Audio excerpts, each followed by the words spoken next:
expect this every meeting. Thank you so much, colleagues, and congratulations first. Those of you who've taken new positions, thank you for stepping up to serve, and for those reappointed to your roles, please take that as a major vote of confidence in you. And we feel like a good team. That's certainly how I feel today. A good team that reflects the party, the country, all backgrounds. You know, I think we're going to work really well together. So thank you, everybody. We've got 2 items on the agenda today. The mission, the purpose of this government, and standards. And the 2 are linked, because we will only deliver for people and make hope feel real for people if we are pulling ourselves together in the same direction, and we have a really positive working relationship, a sense of one team. And I've been speaking to the Cabinet Secretary as well, and we both agree that we also want to set the tone at the top in relation to our relationship with our colleagues in the civil service, in your departments, getting that working relationship right, and also making that feel like it's a one-team approach, everybody pulling in the same direction, respecting each other, because then we'll deliver more for the people we're here to serve and here to help. Life's hard out there, isn't it, at the moment? You heard me talk about the doorstep in Makerfield. We need to every day think, well, what can we do just to take that little bit of pressure off people's shoulders, just to give them that little extra sense that help is coming, so that they can have that bit of hope that things are getting better. And that's the mission that we've got to set ourselves together. And later in the discussion, I think it would be great to hear from all of you in terms of what your department can do around cost of living, because there are things that can be done, big and small, and it would be just really good to have that discussion. We need to be a cost of living government, and getting that cost of living down and looking at all possible ways of doing that. I talked yesterday outside in Downing Street about bringing back hope, and that's got to be us, isn't it? We've got to do that. We can do that, and we've made a start today. We made the announcement about removing VAT from household electricity bills.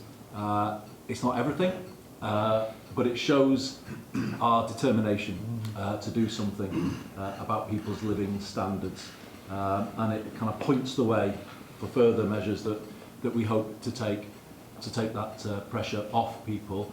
But also it comes with reprioritisation, and you'll have seen what I've said about digital ID.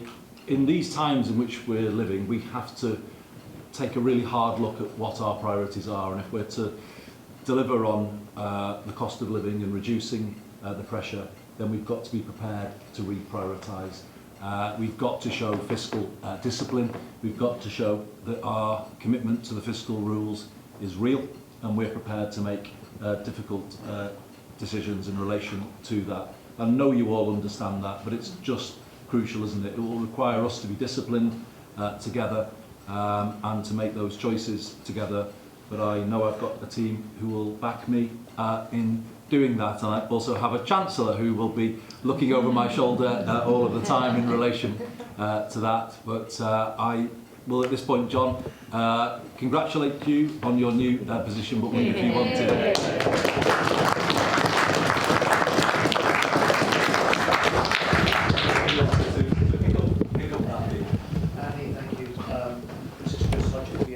on domestic fuel will help 29 million households from October.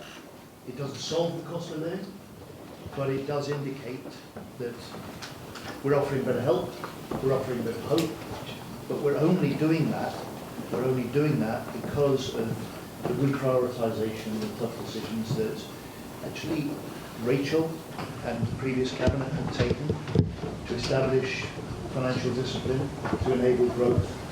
We build on that, and it's going to be a task for all of us to recognise that we need to look hard at our own budgets, and the reprioritisation does allow us to do more to relieve the cost of making life just a bit more affordable for people in the future, and to maintain the fiscal discipline.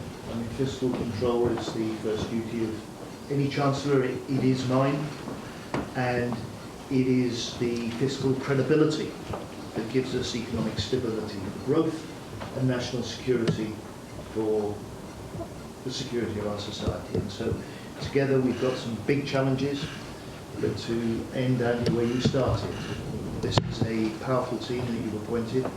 We are a team, we're a Labour government, and we will show that to the people together in the period.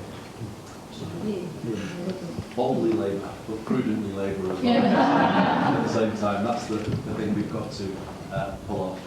But you put it very well indeed, John. And we will seek to do more over the coming days, but always we will show how we are going to pay for it, what we are reprioritising, and that will be a theme that we will always come back to. So I think at this point I will ask our colleagues from the So slightly less wobbly for the first bit at least, but back to wobbly vision at the end. Beth, it was interesting for the bulk of that. The Prime obviously knew exactly how it was going to be framed, flanked by two women there. We've not really talked about the male-female split in the cabinet. It is about 50-50, but there has been a little bit of criticism that very few of those big roles have gone to women. Yeah, look, I think there's a couple of things to say here. Firstly, there is disquiet in the party that yet again Labour have elected, or not even elected, just alighted upon a male leader.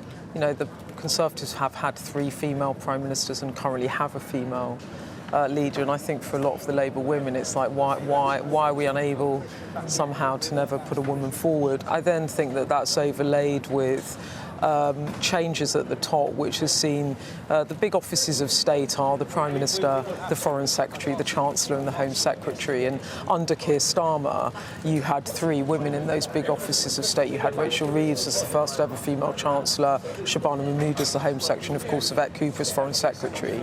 And Andy Burnham has rewired that, so you now have Shabana Mahmood and you have Andy Burnham, John Healey and Ed Miliband. And, you know, yes, it is a 50-50 split, but there was some criticism. I did pick up some criticism yesterday from some women in the Labour Party saying that they were disappointed by that. Now, supporters of Andy Burnham would say, well, look, you've also got Louise Haigh in there, who is now in a very powerful role. You've got Lucy Powell as the deputy leader of the Labour Party, and of course Annalise Midgley, who I was talking about, is now the chief whip and a key Burnham ally. But yeah, I think it is a bit uncomfortable. Of course it is. I mean, is it a move away perhaps though from identity politics, from, as you say, people in roles that are able to say, well, I am the first female Chancellor, I am X, I am Y. Andy Burnham perhaps saying, I'm not appointing anybody for those reasons. I don't really see it as identity politics. I see it as the more diversity you have around the cabinet table, be that people from different backgrounds, of education, of class, of parts of the country, male, female, different ethnic backgrounds, different religions, you just have a better mix of decision making because you have a better representation of the country that you're trying to represent and reflect. And I think that I don't think it's kind of any more pointed than that, actually. I think it's sort of that was some of the reason that some of the women in the party are unhappy, is that they felt that in the Keir Starmer government it was at times a bit of a boys' club, and that has been widely discussed by some of the women around that table, by the way, not least Louise Haigh and Lucy Powell, who've talked about unpleasant briefings that they had against them, and that was the kind of culture that Andy Burnham has talked a lot about wanting to get rid of and wanting to change. So I think there was just a sort of expectation that there would be, you know, around the top table in the decision-making roles, I know, Larry. All change at I number mean- 10, but Larry the cat still there. He's still the star attraction, isn't he? Well, he You know, certainly he's a believes he very is. elderly cat now. I think he's knocking quite on slow like moving. 18 years old. I mean, for cat terms, he's really outlasted them all, hasn't he? Quite literally.